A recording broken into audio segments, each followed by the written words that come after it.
Russia is warning the United States and other countries that sending ground troops into Syria could trigger another all-out war. That's the word from the Russian Prime Minister. Diplomats from the United States, Russia, and other world powers holding negotiations to try to bring an end to the violence in Syria.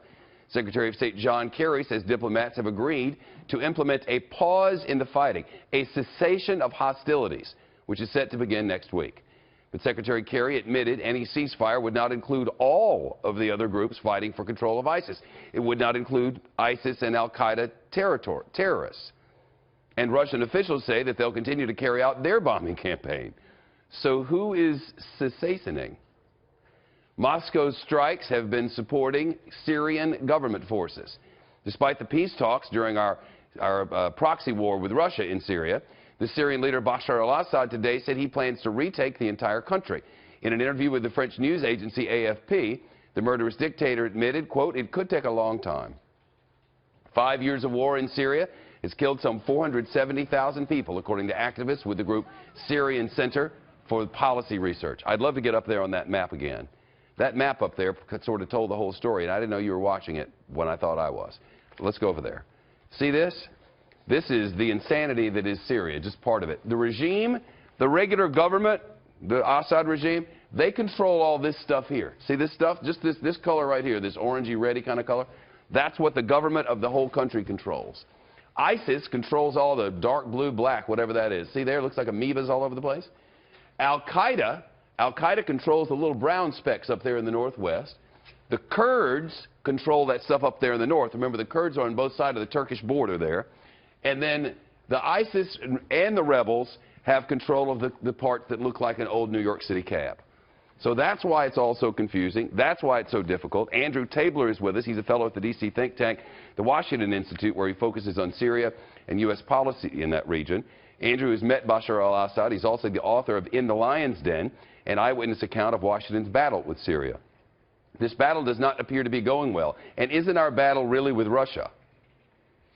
It certainly is. Russia's intervention starting on September 30th has been a game changer in many ways and allowed the Assad regime, which has very limited manpower and was losing the war, to go on the offensive and take large swaths of territory in the north and in parts of southern Syria and turn the tables, at least for now, on the opposition. What do you make of this cessation of fighting, which was alert? I got like eight alerts on my phone last night. I wonder if ISIS got that alert.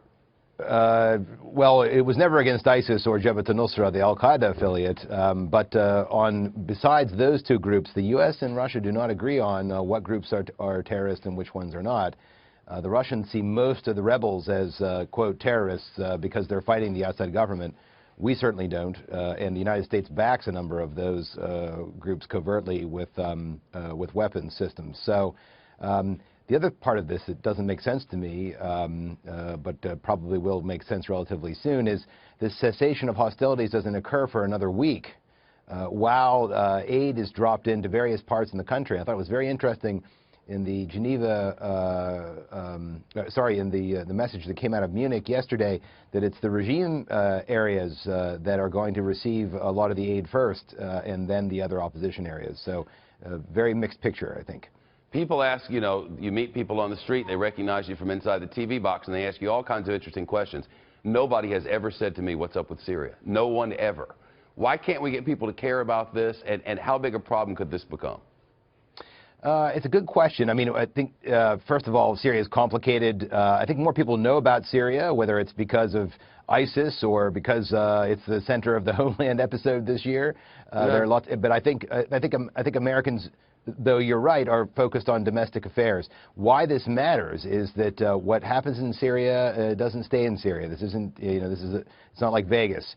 The events we see in northern Syria, sending millions of people northward as a result of these Russian airstrikes, could cause a lot of right-wing governments to come to power in Europe, therefore loosening up U.S. alliances with Western Europe and Central European countries. And that would water down sanctions on Russia, and that's exactly what they want. Yep, that is goal number one.